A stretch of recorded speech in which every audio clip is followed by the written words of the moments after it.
I might ask you the same question. Why? You don't look anything like these other women.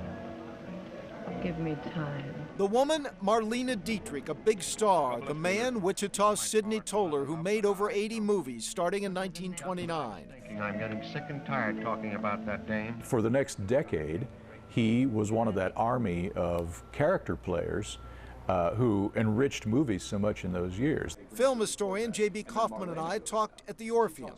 2 blocks away, St. Francis and First, sits an automotive store, but there, more than 100 years ago, was the Toler Opera House, owned by his parents, who started him in acting.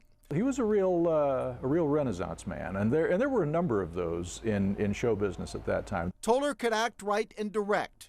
After years in Broadway plays, he went to Hollywood in the late 20s. Broadway stands for a lot of baloney, but it will never digest a piece of tripe like this. He worked with some of the best. Here, Buster Keaton and Jimmy Durante, big stars.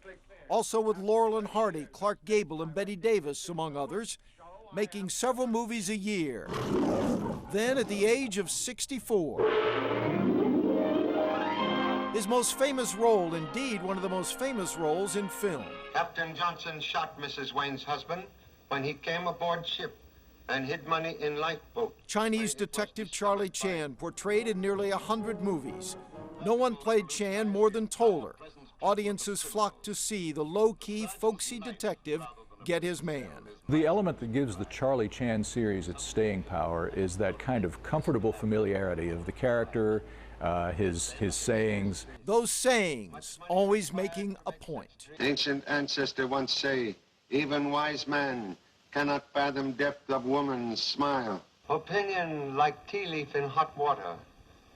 Both need time for brewing. Ancient proverbs say, one small wind can raise much dust. Making bedfellow of serpent, no guarantee against snakebite. 22 Chan movies in 8 years, the final one, 1946, The Trap.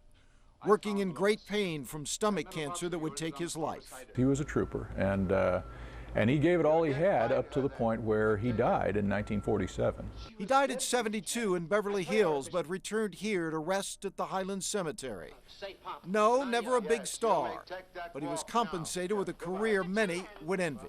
No one has thanked you. Oh, I am sufficiently recompensed now. Thank you so much. Goodbye.